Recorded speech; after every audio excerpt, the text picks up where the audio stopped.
Hey Owls! My name is Leah. I'm in the sonography program here at UCNJ. And my name is Irene. I'm in the visual arts program also at UCNJ. Today we will be interviewing Dr. McMenamin, president here at UCNJ. Normally she is the one interviewing students, but today we're switching it up and we get to interview her. Dr. M is the president at UCNJ since 2010, and a major focus of hers is student success. Under her leadership, the college's graduation rates have more than quintupled with the implementation of Operation Graduation. The college has also been recognized 4 times now by the Aspen Institute for the Community College Excellence. Let's get started. All right, Dr. M. So I saw that in some of your interviews, you start off with a question. So now we want to do the same thing to you. Well, so tell me, Dr. M, how did you get to where you are right now? Hard work, how's that? But first I want to say thank you for doing this. Thank you for inviting me here too inside the college and for flipping the script on me. I usually sit in that chair over there, and now I'm in the hot seat, the person being interviewed, not the one asking the questions. So people ask me a lot, how did you become president? And I do say hard work. And I also say little things like I said yes when an opportunity became available. I said yes when my boss asked me if I was willing to do more. And I said yes when I had an opportunity to learn something new. And I think the combination of those things, hard work and saying yes to opportunities, are 2 of the main reasons why I was able to rise to the presidency here at UCNJ. That's great, that's great. So we want to start from the very beginning. Tell us when and where were you born? Okay, you want to start that far back? Yes. Well, I was born in New York City in the 1950s, the late 1950s.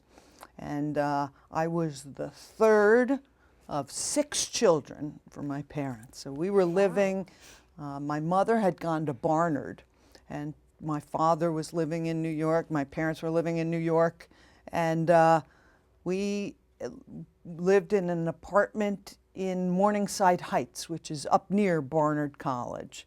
And that's where I was born, and we stayed there for about 4 or 5 years until my younger brother was born, the 5th kid was born, and my father was afraid we were going to toss him off the balcony. We were in the 20th story of the building in New York. And my father, we always asked for, said, Daddy, we want a house on the ground, as opposed to being way up there in the 20th floor. And we used to, kids, we would throw, stuffed animals and other things off the balcony. And when Peter was born, I know he was afraid. The next thing over the balcony would be my little brother. So he finally got us a house on the ground in New Jersey. Wow, wow, wow. Tell us a little bit about your family background. Well, my parents are both from Pennsylvania, from the coal regions in Pennsylvania, and we were part of my family, my ancestors were part of the Irish immigration into the U.S. in the 1860s, around the time of the Great Potato Famine in Ireland. They came to America for religious freedom because there was oppression of Catholics by the British, the occupying British in Ireland, and also for an opportunity for a better life. They were living in poverty under oppression without any religious freedom. So my ancestors hopped on a boat and came here to America for the promise of all that America has to offer. My ancestors came here for the same reasons why people are still coming to America, and that's for opportunity for a better life and for the freedom that we all enjoy.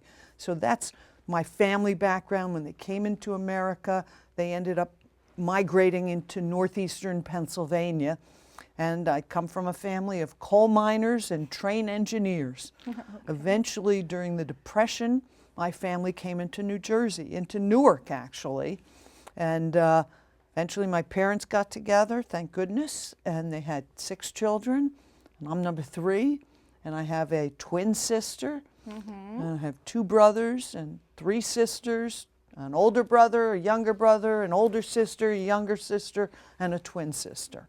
And That's we left New amazing. York, we moved into New Jersey, down in Ocean County, rural New Jersey, a big change from the city. And I grew up in Ocean County in rural New Jersey. Okay, since you mentioned you have a twin, how do you think she will describe you? Oh, she sometimes calls me Marge in charge. So I think that's what she would say. Okay. She also calls me Captain Cornball because I'm sentimental and more emotional in many ways. But we're very different. First of all, she lives across the street from me. We're very close. I bought her husband's house, but we're very different. First of all, I always say she's tall, beautiful, and nice. And she's 4 inches taller than me. She has long brown hair, and she's a social worker. She's always concerned about people's feelings and how they're doing and how their families are. And while I have those concerns, I just don't usually express them that much. But she's a wonderful person and a very important person to me, my twin, That's Catherine. very cute. Oh, very cute. Margaret and Catherine. Do you think being a twin shaped the way you connect with people? I do in some ways because having a twin gives you some level of security. So it gave me a level of security. So I always had my person. So then I think that it gave me the confidence to feel comfortable talking to others because I had somebody to fall back on, somebody who always cared about me and kind of built me up. I had my best friend built in. So I think it did help me become more confident and social. That's very cute. That is. Since you're born in January, that makes you an Aquarius. I am an Aquarian. People say Aquarians are independent, original, and unpredictable. They have a strong desire to make the world a better place and are often passionate about social justice and helping others. Do you think this represents you? I think certainly the part about helping others and social justice is part of who I am. I'm not sure about the first few things. I can't even remember them, but I'm proud to be an Aquarian. I mean, I'm a Christian. I believe in God and all that, and I don't believe in mystical things and things like that. But I always, when I grew up in the 60s and 70s, there was a song. You've probably never heard it, but it's The Age of Aquarius. This is the dawning of the age of Aquarius. And that came out probably, I'm not sure, I could check it on Siri or Google right now, but my guess is around 1968, 69, 70. And when that song came out, I thought, this is the dawning of the age of Aquarius, and I am an Aquarian, and I always felt special as an Aquarian. Now I know it really doesn't matter, but I still like being an Aquarian. Perfect. And I'll play that song for you later. Please, Maybe we please. can get Patrick to feed it into here. So, All right. What did you want it to be when you grew up? when I was a kid, New York, New Jersey, when we were growing up, and we were a tight family. I mean, there were 6 of us, and my mother had 5 children, 3 years old and under. Can you imagine? I mean, I have friends who have 1 child, and they talk about how hard it is, and I say, you don't know what hard is. But when we were young, we'd watch Perry Mason, and I wanted to be Perry Mason. I wanted to be a trial attorney. I was Perry Mason when we'd pretend my twin sister was Della Street, and I know that in the audience, some of the older folks will remember. Do you know who Perry Mason is? They don't even know who Perry Mason is. It was a show about a lawyer, and Perry Mason won every single case he tried. And his assistant, his paralegal, probably his secretary, was named Della Street. That was my twin. And my older sister, she was the prosecutor. His name was Hamilton Berger. You get it? Hamburger? It was pretty stupid, but I wanted to be a lawyer. That's what I wanted to be. Wanted to be a lawyer initially, and then after all the turmoil in politics in the 60s and 70s, I decided I wanted to be President of the United States. And I came up with a slogan. Do you want to hear it? Please. Yes. I wanted to run in the year 2000, and my slogan was Margaret McMenamin for the millennium. It's pretty good, right? Pretty good, yeah. I didn't like run it. though. But I got you end up being a president. president. Yeah, kind of. So maybe that's what God's plan was for me. Who knows? Yeah. But I wanted to. I got to the point after I gave up Perry Mason and being a lawyer. I just wanted to make the world a better place, and I thought I could do that best from the Oval Office. And you did. Here we are. Almost. It's not quite oval, but I'm trying. It's not that I've abandoned my goal to make the world a better place. It's just that I've narrowed it to say, I want to make UCNJ a better place for our precious students, for people like you. So that's where I've narrowed my big goal from making the world a better place to let's start right here in our own community. How's that sound? It sounds amazing. How- Very it's- inspiring. It's what drives Very. me. Okay. Were you ever confused or unsure about your future or career path? And if yes, how did you figure it out? I was unsure. In high school, I was still thinking lawyer, politician, politics, and things like that. But I enjoyed other things. I loved the theater. I starred in my senior class play. I loved a lot of different things that really got me excited. But coming from a big family, and we didn't have a lot of money, I had to be practical. I was a journalist in high school too. I wrote for the school newspaper and things like that. And then I thought, maybe I'll be a reporter. My mother was a writer. Maybe I'll be a reporter. But all I thought was, I don't know if I could support myself doing those things. And coming from a big family with limited means, and I went to college on a scholarship, I knew I had to take advantage of my college education so that I could get a job where I could support myself after 4 years. So that's when I was like, well, if I want to be a lawyer, then I got to do 4 years of college, and then I've got to do 3 years of law school. How will I pay for it? How will I support myself? As a journalist, there's not a lot of money in journalism. Not that I want to be rich, but I just wanted to be able to be independent. Nothing against my parents, but I wanted to get out from underneath my parents' control. I mean, it was the way we were in the 70s. And I had to come up with a new plan. And that's when I went to Temple University, or senior year of high school. I applied to Temple University, and I needed to pick a major. And that's when I discovered really the thing that changed my life, which was a career in physical therapy. I heard about physical therapy, and I said, that's it. That's what I want to do, because I knew that if I did 4 years of college, at the time physical therapy programs were baccalaureate entry level, I knew if I did 4 years of college and earned a degree in physical therapy from Temple University, I'd be able to support myself afterwards. So that was my confusion in high school, end of high school, beginning of college, and that's how I landed on PT. Interesting. Thank you so much for that. And we will have more with Dr. McMenamin right after the break.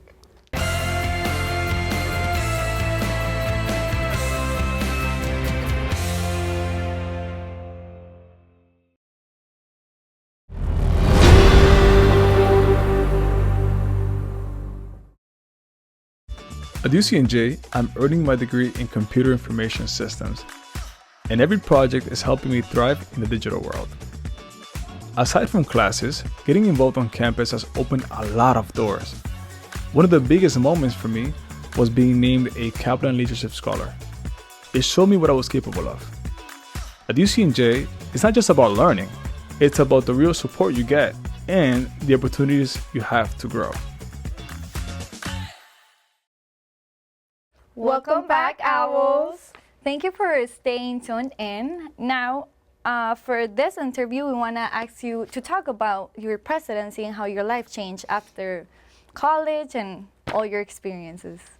Okay, I was working as a physical therapist. I was asked to do a guest lecture at a community college, a rural community college in Pennsylvania, where I was working as a PT.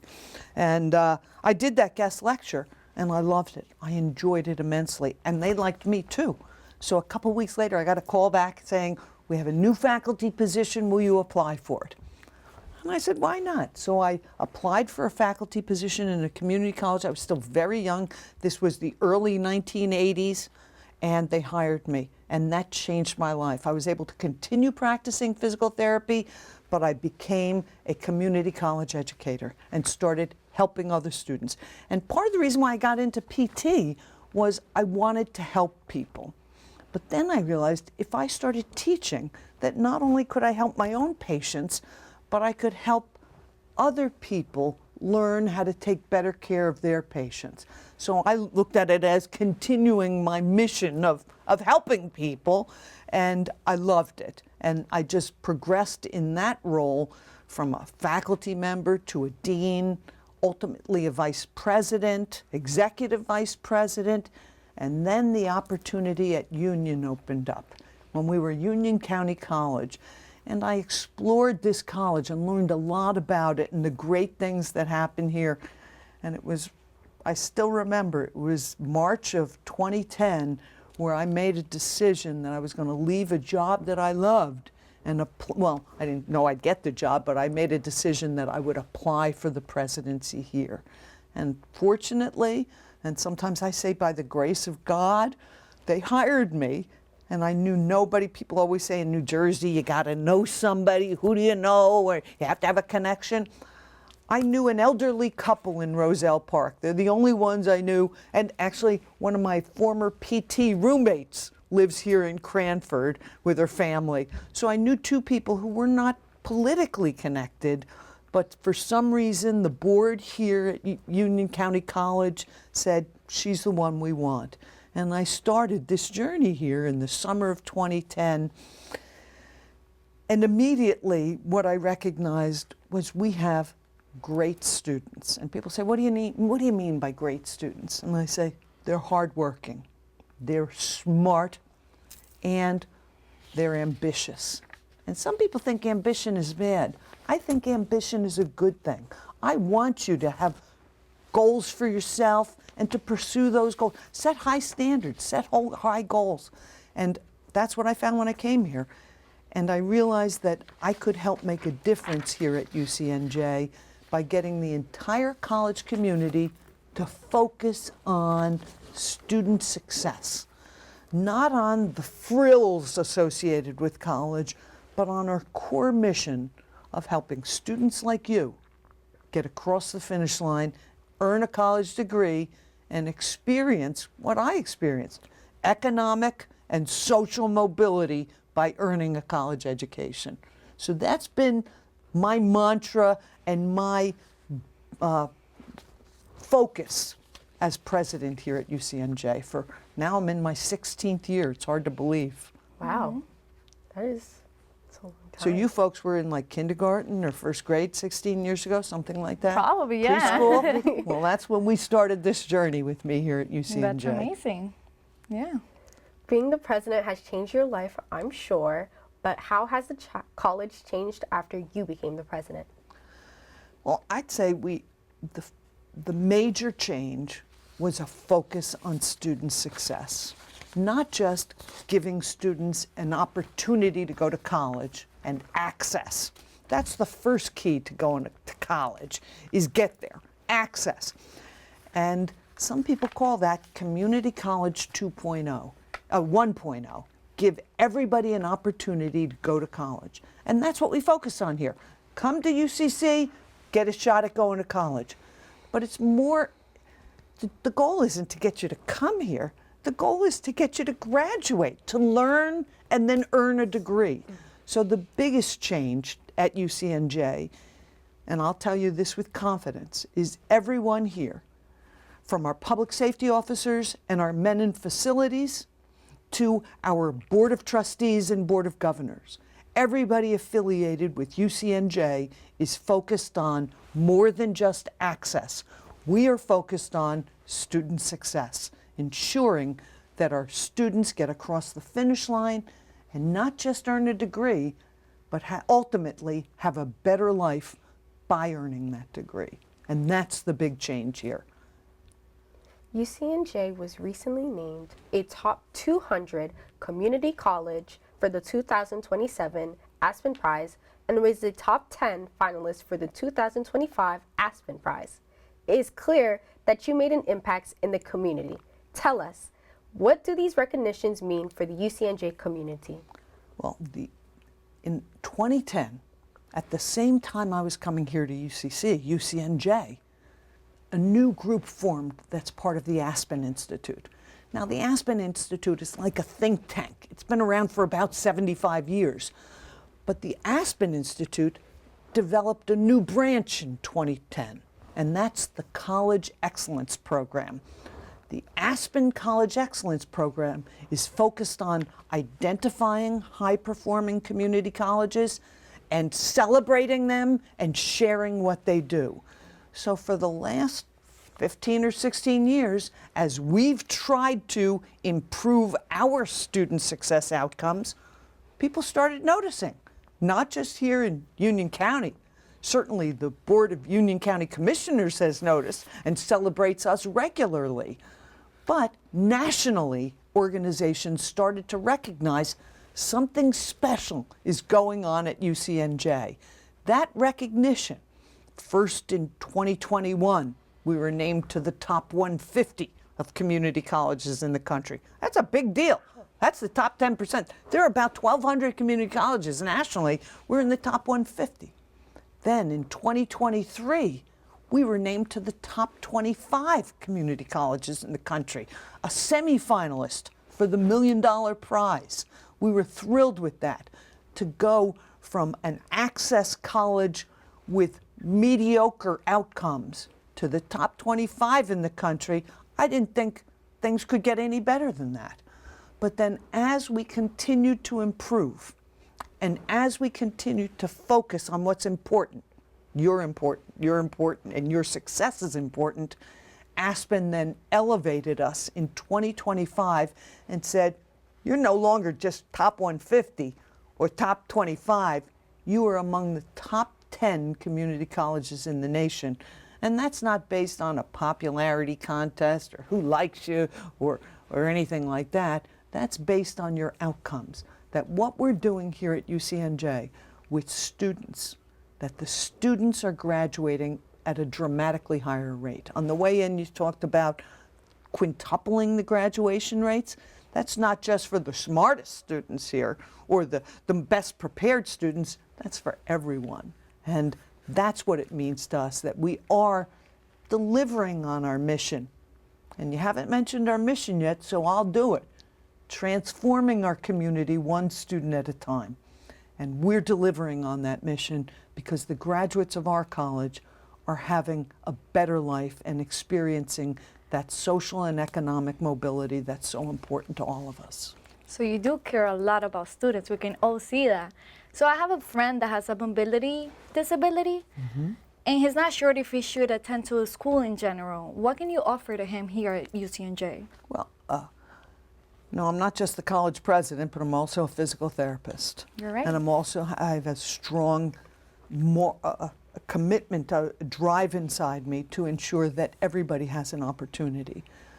We provide reasonable accommodations. We've removed barriers to access, physical barriers to access, and of course he should. The Americans with Disabilities Act was passed in 1990. The purpose of that was to get opportunity leveled for individuals with disabilities, not just for physical disabilities, but for all disabilities. So yes, he should come here. And yes, we will do everything that we can to facilitate his attendance and his completion of a degree here. So absolutely. And just on a side note, I did my doctoral work at Lehigh University. My dissertation topic was about students with disabilities attending colleges and universities and any discrimination that they have faced. This is a point of emphasis for me, that we will deliver on the reasonable accommodations that these individuals deserve and should be provided, that we remove obstacles to access.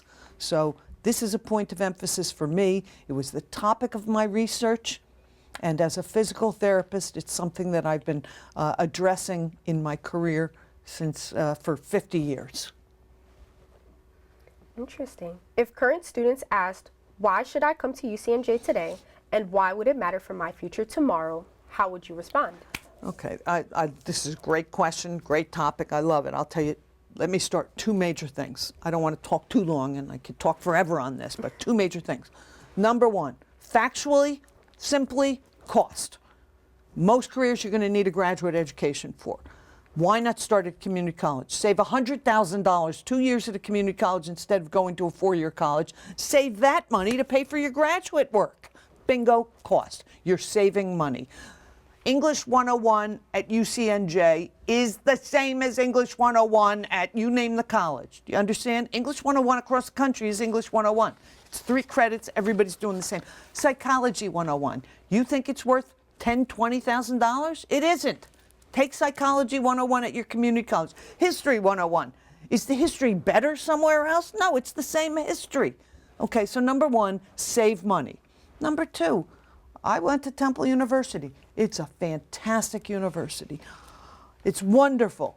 But I sat in a freshman biology class in the back of the room with 300 students, and the teacher at the bottom of the classroom looked like an ant. I still don't remember his name. He doesn't ever know who I am.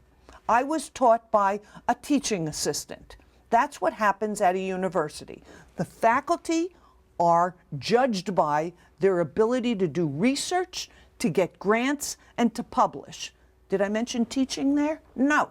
The faculty are judged by their ability to get research, do research, get grants, and to publish articles. Here at UCNJ and at community colleges across the country, the faculty are focused on you, not on their research, on you, not on their grants or their publications. So our faculty are focused on and are evaluated on their ability to teach. And do you see classes here with 300 students? No, we got rid of all those. We used to have a lecture hall that held 100 students. We knocked it down. We want you to be in a class with no more than 30, 32 other students. I think we have one class that has 35. That's the tops. We want you to be able to get to know your professors, and we want your professors to get to know you, to help you. But if the professor has 300 students in the class, they're never going to get to know you. So come to a community college, come to UCNJ, and spend less money. Save that money. Come to UCNJ and actually work with faculty whose job is to help you learn, as opposed to feather their own nest with research grants or publications. Good enough? Yes. Perfect. Good. Thank you so much. We would like to do a huge thank you to Dr. M for taking the time to sit down with us and sharing her story and vision for UCNJ. It's not every day that students get to interview the president and turn the tables, so we really appreciate the opportunity. Stay tuned for next time.